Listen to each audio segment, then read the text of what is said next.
रिश्ते ये हमारी दुनिया बनाते भी हैं और कभी-कभी इतना उलझा भी देते हैं कि कुछ समझ ही नहीं आता। तो आज चलिए रिश्तों की इस पहेली को सुलझाते हैं और उन छिपे हुए साइकोलॉजिकल रूल्स को समझते हैं जो हमारे हर कनेक्शन को चलाते हैं। कभी लगा है कि यार ये रिश्ते इतने कॉम्प्लिकेटेड क्यों होते हैं? मतलब कभी-कभी तो जो सबसे करीब होते हैं उन्हें समझना ही सबसे मुश्किल हो जाता है ना? ये सवाल हम सब ने कभी ना कभी खुद से जरूर पूछा है और इसका जवाब वो हमारी सोच से कहीं ज्यादा गहरा है। तो देखिए असल में होता क्या है, हमारे हर रिश्ते की एक छिपी हुई बनावट होती है, एक आर्किटेक्चर समझिए। और अगर हम इस आर्किटेक्चर के ब्लूप्रिंट को समझ लेना तो सब कुछ बदल सकता है। इन रिश्तों को निभाना और समझना दोनों ही बहुत आसान हो सकता है। तो चलिए शुरू करते हैं अपने रोजमर्रा के एक्सपीरियंसेस से। देखते हैं कि साइकोलॉजी हमें इनके बारे में क्या सिखा सकती है। सोचिए, किसी पार्टी में हैं या बहुत सारे लोगों के बीच और बातें तो हो रही हैं, पर वो सब एक खोखले शोर जैसा लगता है ना? वो बातचीत जो ऊपर ऊपर से तो बहुत हो रही है, पर अंदर से एकदम खाली महसूस कराती है। यहीं पर हमें दो तरह की बातचीत का फर्क साफ साफ दिखता है। एक तरफ है स्मॉल टॉक, जो ज्यादातर एक सोशल परफॉर्मेंस या दिखावा बनकर रह जाता है, और दूसरी तरफ है डीप टॉक, जहां एक रियल कनेक्शन, एक गहराई महसूस होती है। और पता है, कुछ लोगों के लिए ये ऊपर ऊपर की बातें बहुत थका देने वाली होती हैं, क्योंकि उनका मन तो एक असली गहरे जुड़ाव को तरसता है। अच्छा, एक और बात, क्या कभी ऐसा हुआ है कि किसी को सिर्फ ना बोलना था और बाद में इतनी गिल्ट हुई जैसे कोई बहुत बड़ी गलती कर दी हो? ये महसूस करना बहुत बहुत आम है और इसके पीछे भी एक बड़ा मजबूत साइकोलॉजिकल रीजन छिपा है। तो आखिर इन फीलिंग्स के पीछे की असली वजह क्या है? चलिए अब साइकोलॉजी की मदद से उन छिपे हुए कारणों को समझते हैं जो हमारी इन भावनाओं को कंट्रोल करते हैं। साइकोलॉजी में एक पर्सनालिटी ट्रेट होता है जिसे कहते हैं हाई कॉन्शियसनेस, यानी उच्च कर्तव्य निष्ठा। आसान भाषा में ये वो लोग होते हैं जिनमें दूसरों की मदद करने की, उन्हें कोई तकलीफ न हो, ये पक्का करने की एक बहुत गहरी इच्छा होती है।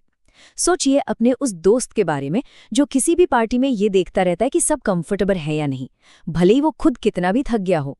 तो होता क्या है कि जब ऐसे लोग ना कहते हैं या अपनी बाउंड्रीज सेट करते हैं तो उन्हें जबरदस्त गिल्ट होती है। क्यों? क्योंकि उन्हें लगता है वो दूसरों के लिए मुश्किल पैदा कर रहे हैं। वो हमेशा दूसरों की कन्वीनियंस को अपनी ज़रूरतों से ऊपर रखते हैं।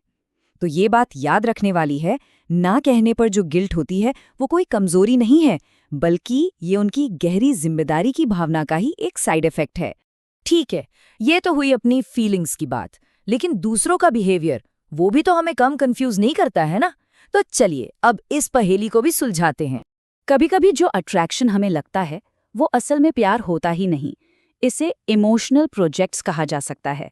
ये तब होता है जब कोई इंसान अकेलेपन से गुजर रहा होता है और ऐसे में जो कोई भी उन्हें थोड़ा सा कंफर्ट और अपनापन देता है ना, तो वो उसे ही गलती से अपना सोलमेट समझने लगते हैं। इसके पीछे साइकोलॉजी का एक थियोरी काम करता है जिसे कहते हैं मिस एट्रीब्यूशन ऑफ अराउजल। इसका मतलब बहुत सिंपल है, कभी कभी हम अपनी फीलिंग्स के असली सोर्स को पहचान नहीं पाते हैं। देखिए ये 3 स्टेप्स में होता है। पहला, किसी इंसान को अपनेपन और काम की जरूरत महसूस होती है। दूसरा, वो इस जरूरत को उस इंसान से जोड़ देता है जो उसे ये कंफर्ट दे रहा है। और तीसरा, बस इसी कंफर्ट और सिक्योरिटी की फीलिंग को गलती से रोमांटिक लव समझ लिया जाता है। अब आते हैं दोस्ती पर। उन दोस्तों पर जो वैसे बिल्कुल नहीं होते जैसे वो दिखते हैं। मतलब वो दोस्ती जो बाहर से तो बड़ी पक्की लगती है पर अंदर से बहुत ही नाजुक होती है, और इसके साइंस अक्सर हम अनदेखा कर देते हैं। जैसे ऐसा दोस्त जो हफ्तों तक गायब रहेगा और फिर अचानक तब वापस आएगा जब उसे आपसे कोई काम होगा। या फिर वो बैकहैंडेड कॉम्प्लीमेंट्स देते हैं, मतलब ऐसी तारीफ जिसके पीछे असल में मजाक उड़ाना या नीचा दिखाना हो। या फिर मजाक की आड़ में हार्श क्रिटिसिज्म करते हैं। ये साइंस साफ बताते हैं कि दोस्ती सच्ची नहीं है। तो अब जब हमने इन छिपी हुई साइकोलॉजिकल ट्रूथ्स को जान लिया है तो सवाल ये उठता है कि हम अपने रिश्तों को बेहतर बनाने के लिए कर क्या सकते हैं। चलिए अब तक जो कुछ भी हमने समझा है उन सबको एक साथ जोड़कर देखते हैं।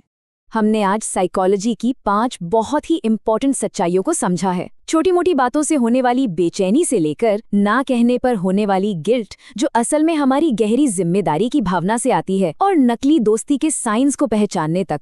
ये सारी बातें मिलकर हमें अपनी सोशल लाइफ को समझने के लिए एक नया ब्लूप्रिंट देती हैं। एक ऐसा ब्लूप्रिंट जो हमें ज़्यादा क्लैरिटी और कॉन्फिडेंस के साथ अपने रिश्तों को नेविगेट करने में मदद कर सकता है। और आखिर में एक सवाल जो हमारी आज की पूरी बातचीत का सार है, सोचिए, अगर रिश्तों की इस छिपी हुई बनावट को, इस फाउंडेशन को हम सच में समझ जाएं, तो हमारी जिंदगी में, हमारे कनेक्शंस में और हमारी अपनी खुशी में क्या कुछ बदल सकता है, इस पर ज़रूर सोचिएगा।